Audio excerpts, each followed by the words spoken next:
What's up everybody and welcome back to the channel. It's Jose and today we have a different type of video. We're going to compare two games that although they have the same name and are made for different consoles, they're not actually ports of each other. While they do have similarities, they provide a different game experience due to the hardware limitations of each version. BONK'S Adventure for the Nintendo Entertainment System and BONK'S Adventure for the Game Boy both have the same protagonist, a little K-boy with an oversized head that likes to dive in head first into his enemies. Their stories also follow a similar plot, with each of them being set in a prehistoric time and both being on the quest to find Princess Za. Both games do a pretty bad job of explaining their story in-game. Like most games of the 90s, they focus more on the gameplay and leave the story as a second thought. Even then, the game manuals don't give us much information. The most we get is that King Drool captured Princess Za so he can take control of Dinosaur Land. And it's up to Bonk to knock King Drool's fools off the map and bring peace back to the realm. That's it. A short, simple story for two short and simple games. But don't be fooled, games of this era weren't focused on what story they could tell. They were more focused on the adventure they could send you in with their level design, characters, music, and game features. The games are limited based on the hardware that each of them is made for, but that doesn't make one inferior to the other.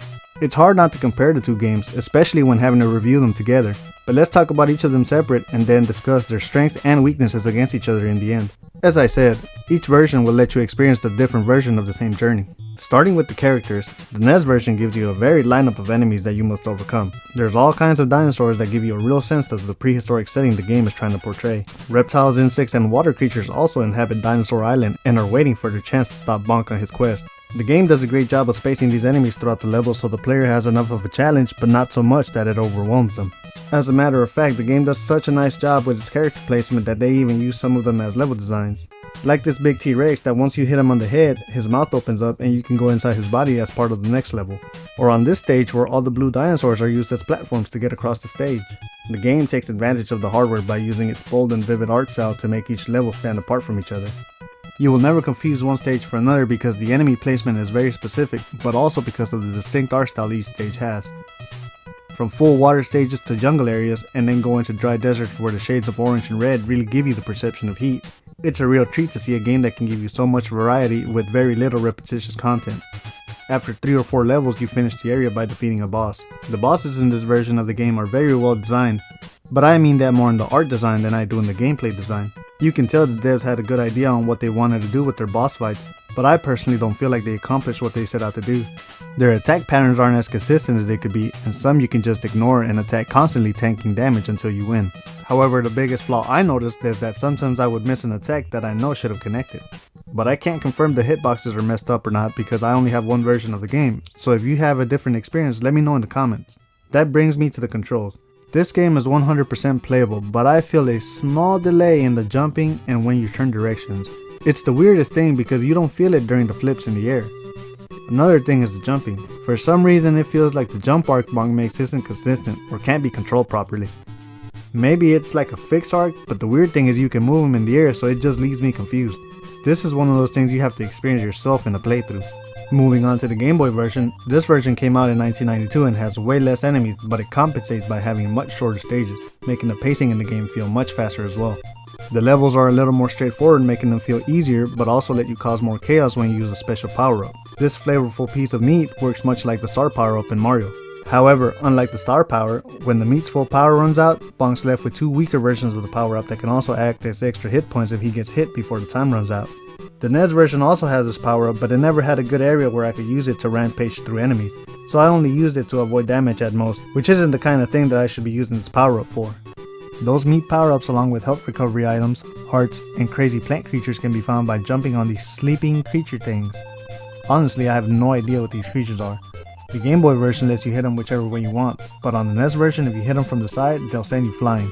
Anyways, back to the Game Boy version. While the levels themselves did get shorter, their variety didn't get compromised because each level here feels different than the last, especially with how spaced out the enemies are and with a few new or redesigned enemies.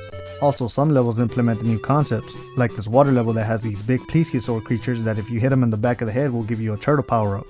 This power-up lets you take an extra hit, but more importantly lets you swim faster in the water. The drawbacks being that it can't move fast on land and can't attack enemies, which really sucks since you can't use it against that stage's boss. Speaking of bosses, this game did a much better job with their boss concept. They have more consistent patterns and openings, so each time you face them you can try and get a faster time on each of them. Their hitboxes also seem a bit more defined since every attack actually landed with precise accuracy.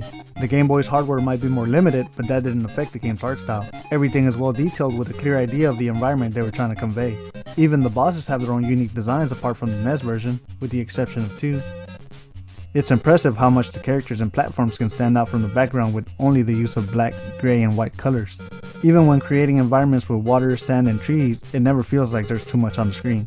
The controls in this version are tight from the movement to the jumping to the mid-air flipping and everything in between. There's no delays or slowdown, which makes the fast pace and fluidity of the game that much more satisfying.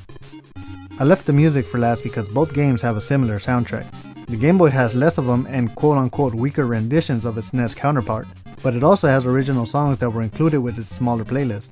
These songs fit very well with the fast-paced adventure the Game Boy version provides, and even though I said the Game Boy's other songs were weaker renditions of the NES songs, music hits everyone different, and some of the Game Boy songs felt like they were smoother on the ears. For example, this version you were listening to is the Game Boy version of this particular song, and here's the NES version. I'll leave this one playing while I continue with the rest of the video, but let me know which one you like in the comments. The music in both versions have a nice playlist, but none of the tracks really stand apart from each other. Sure, they're not too repetitive, but at the same time, if you change the lineup of the songs with the levels, it wouldn't affect the game. In fact, I believe most people wouldn't even notice. If you don't believe me, try to guess what songs I used in this video and what version of the game it came from. So speaking about each version's strengths, we'll start with the NES.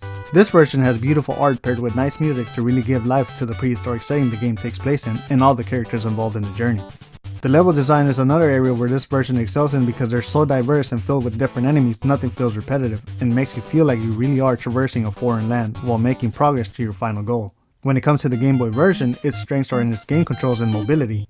The responsiveness in BONK'S movement makes going headfirst into the adventure a fun and fast experience because of how he handles each change of direction, no matter if he's in the air or on the ground, and especially when he gets a meat power-up. Also, battling the bosses in this game doesn't feel like a chore, especially at the end. Their well-defined pattern and hitboxes give you the opportunity to perfect your plan of attack on your next playthrough. Unsurprisingly, each version's negative aspect comes from the other's positive, some to a lesser extent than others. For example, the NES version doesn't control bad, but the delay does take a little bit of getting used to. Then when you combine it with the janky boss hitboxes, it can get on your nerves pretty quick if you don't have the patience. One other personal gripe I had with this game was with the power-up given creature, because when it didn't give you a power-up, sometimes it had this plant thing that caused damage, and the only way to counter it was to immediately do a flip whenever you jumped on one. But those creatures don't have any indication on which one of them has a plant, so you just have to do a flip after every jump, slowing down your momentum, which ends up being really annoying. The Game Boy version takes about half an hour to finish from starting screen to ending credits, while the NES version takes about an hour. Therein lies the problem for these two games. There's no way to change the difficulty on them. They're good for one, maybe two playthroughs, but unless you're doing it for a specific reason, I don't see many people playing this game more than 2 times. And unless you really enjoyed it, maybe giving it a playthrough here and there every few years. Both games receive a rating of 5, because although there is something to enjoy here, both games have positives and negatives that are more subjective than others. The movement issues I felt might not affect someone else, or the bosses might be more of a challenge to some people than others. Still, the adventure that lets you see a wide variety of characters and landscapes is intriguing enough to make you want to explore Dinosaur Island. Give it a try if you get the chance, or if you've already played it, let me know what you thought about it. Thanks for sticking around to the end, and see y'all on the next one.